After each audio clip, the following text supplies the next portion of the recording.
Hey everyone, welcome back to my channel of doctor Sakshi Barnwal. बच्चों, आज मैं आपके लिए बेस्ट बुक रिकमेंडेड ले आई हूँ जो नीट प्रिपरेशन में आपको काम आएगी। ये टॉपर्स के सीक्रेट इंग्रेडिएंट है जो उनको टॉप करने में मदद करता है, उनको बेस्ट करने में मदद करता है, जो वो सबको नहीं बताते हैं।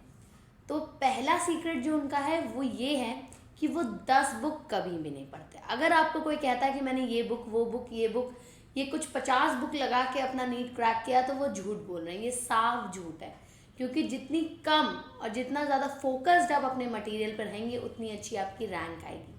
बेटा, नॉलेज का भंडार हर बुक में भरा हुआ है, बस आपको चुनना ये है कि आप अपनी तैयारी कितनी स्मार्टली और कितने लिमिटेड रिसोर्सेज में और बेस्ट रिसोर्सेज के थ्रू कर रहे हैं। तो इसलिए मैं आपको यहाँ बताने हैं कि बेस्ट बुक जो अब तक की नीट प्रिपरेशन में लोगों ने की है और जिसका रिजल्ट आया है, राइट। तो मेरी बहुत साल से मैं नीट के इस प्लेटफॉर्म में रही हूँ। मुझे पता है हर साल कुछ ना कुछ चेंजेस आते रहते हैं बुक्स में, सिलेबस में, बट ये कुछ कांस्टेंट बुक्स हैं जो आपको हेल्प करती हैं आपके टॉप मार्क्स लाने में, आपके सिलेक्शन में। यस, तो ये टॉपर के इंग्रेडिएंट्स हैं, सीक्रेट्स हैं जो इनके अलावा कोई बुक नहीं छूते हैं, and I am very very sure about it. तो इसमें सबसे पहले जो बुक मैं आपको रिकमेंड करने वाली हूँ वो है एनसीईआरटी। ये तो हम सब जानते हैं कि मैम एनसीईआरटी तो बहुत ज़्यादा इम्पॉर्टेंट है। तो क्या केवल एनसीईआरटी को पढ़ लेने से, महज सिर्फ पढ़ लेने से it's you are going to crack NEET? नहीं, एनसीईआरटी को भी पढ़ने का बहुत ही बढ़िया तरीका होता है। तो इस वीडियो में मैं आपको साथ के साथ तरीका भी बताऊंगी, क्या क्या चीज़ें आपको ध्यान में रखनी है जब आप कोई बुक पढ़ रहे हैं। तो जब आप एनसीईआरटी पढ़ रहे हैं तो केवल बुक के पढ़ने से और उसके क्वेश्चंस केवल लगा लेने से काम नहीं चलेगा। इस बुक को आप अपनी बाइबल समझ लीजिए। ये एक आपके लिए ग्रंथ है, most important book for your NEET preparation. इसका एक एक लाइन, एक एक वर्ड आपके लिए इम्पॉर्टेंट है। तो ये बुक को छूने से पहले कोई और बुक नहीं छुएंगे। इसको कंप्लीट करने के बाद, थॉरली स्टडी करने के बाद ही कोई बुक पे आप जंप करेंगे, अगर इसके अलावा करना है। लेकिन पहली बुक आपकी एनसीईआरटी रहेगी। अब एनसीईआरटी को कैसे स्मार्टली आपको प्रिपेयर करना है, इसका भी टिप्स जानिए।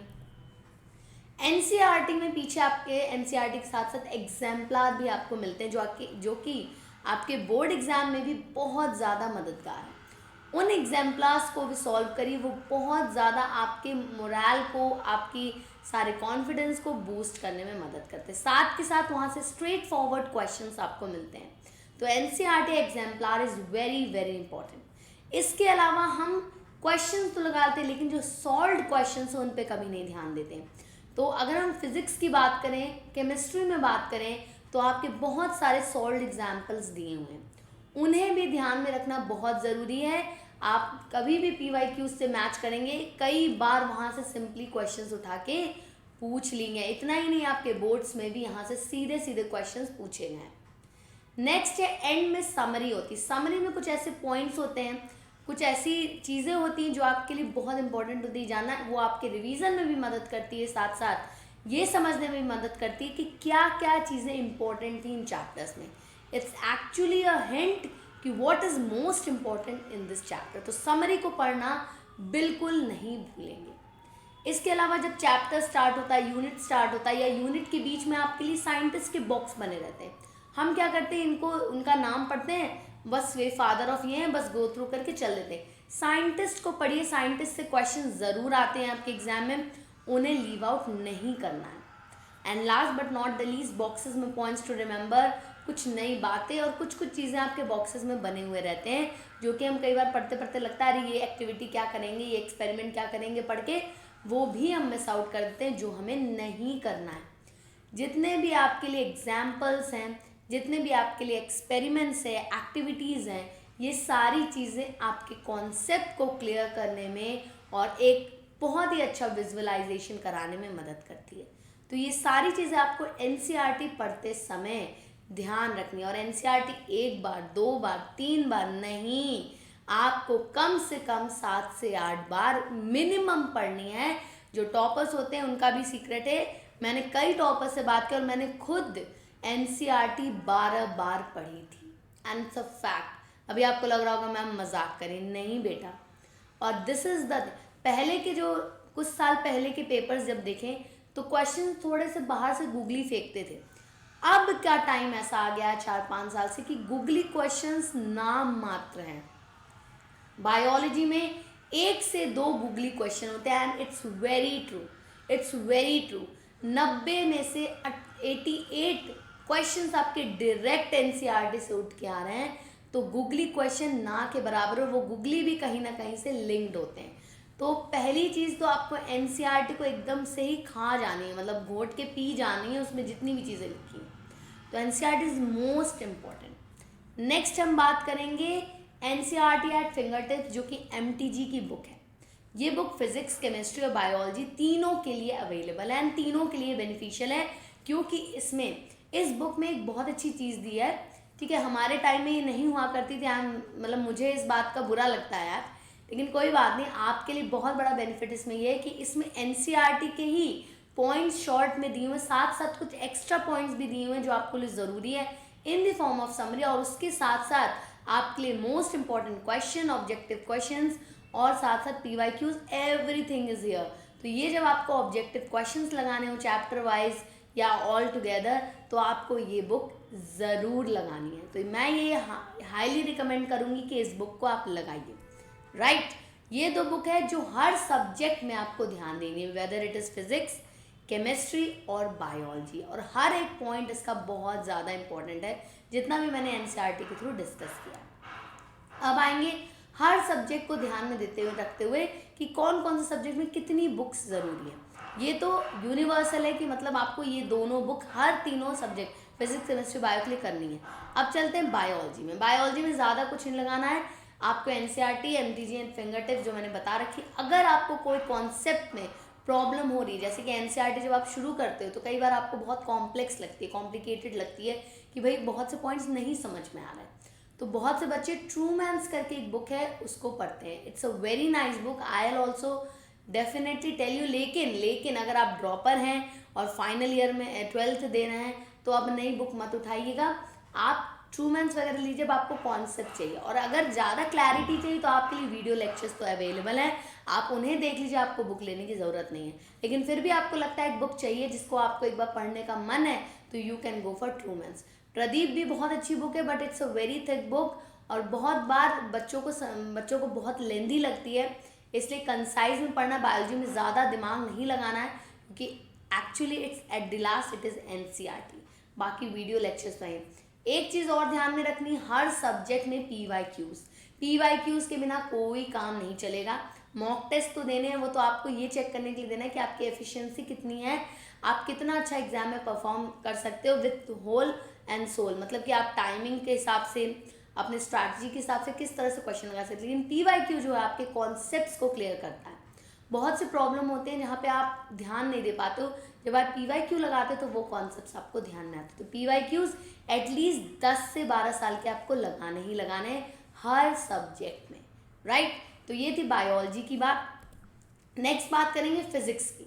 फिजिक्स में अगेन एनसीईआरटी और एमटीजी तो आपके लिए इंपॉर्टेंट है ही, साथ के साथ आपको एससी वर्मा वॉल्यूम 1 वॉल्यूम 2, ये इतनी पुरानी बुक है बट स्टिल आज भी बहुत कारगर है, मतलब हर एग्जाम में भी IIT JEE या नीट, ये एससी वर्मा इज़ मतलब क्या कहेंगे, बहुत ही प्यारी बुक बनाई हुई है सर ने, जिसमें हर कॉन्सेप्ट को उन्होंने बखूबी दिखाया और इंडियन वैरायटी के थ्रू दिखाया। तो इस बुक में मैं आपसे ये नहीं कहूँगी सीधे क्वेश्चंस पे जंप करिए। एससी वर्मा आपके लिए इम्पॉर्टेंट है, इसलिए इम्पॉर्टेंट है क्योंकि आपको इसके कॉन्सेप्ट्स, इसके एग्जाम्पल्स और जितने भी इनके थ्योरीज दिए हैं वो अच्छे से आपको करना है। पहले वो सारी चीज़ें करिए, फिर आप ऑब्जेक्टिव लगाइए एमटीजी एट फिंगर टिप्स में, अपनी एनसीईआरटी सॉल्व करिए। उसके बाद अगर आपका मन करता है और आपका वक्त बचता है तो आप एससीबी का क्वेश्चन छुएंगे, नहीं तो एससीबी का क्वेश्चन भी आपको ऐसा बहुत ज़्यादा घुस के नहीं करना है। इसके अलावा एक बुक आती है इरोडोव्स, इसका बहुत नाम सुना है, वो बहुत एक हाई लेवल की बुक है। अगर आप 11th में शुरू कर रहे हैं तैयारी तो आप लगा सकते हैं, नहीं तो इरोडोव में नहीं जाएंगे आप लोग। It's a very nice book Irodov's, but still it's a very high level, इतनी आपको ज़रूरत नहीं है। आप एससी वर्मा कर लीजिए, उतना ही बहुत है आपके लिए। ठीक है, इसके अलावा एमटीजी तो मैंने बता ही दिया और पीवाईक्यूज तो करने ही करने हैं। तो ये थी हमारी फिजिक्स की बुक्स जो आपको पढ़नी है when you are preparing for your NEET. Next आते हैं केमिस्ट्री। केमिस्ट्री सबसे कॉम्प्लिकेटेड क्योंकि इसमें 3 पार्ट है, फिजिकल, ऑर्गेनिक एंड इनऑर्गेनिक।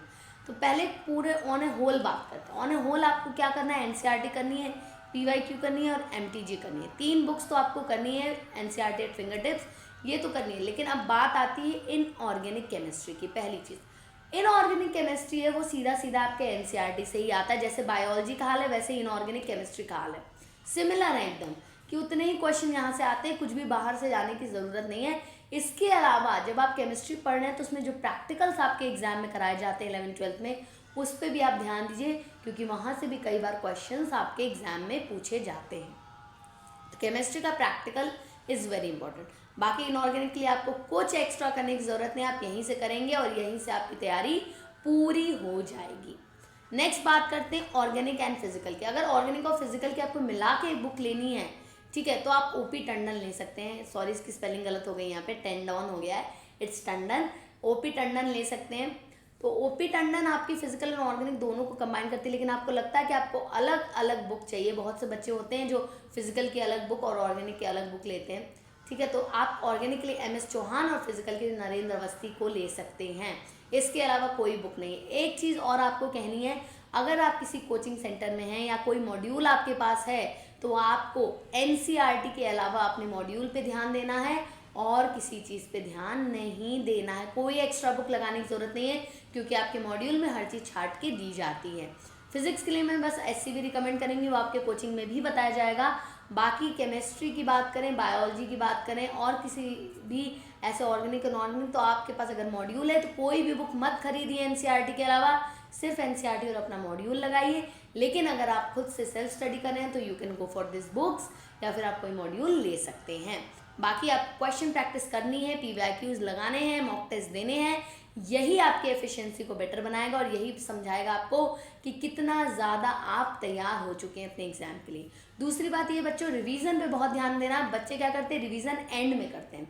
वो रिवीजन की स्ट्रैटेजी आपको साथ के साथ लेके चलनी है।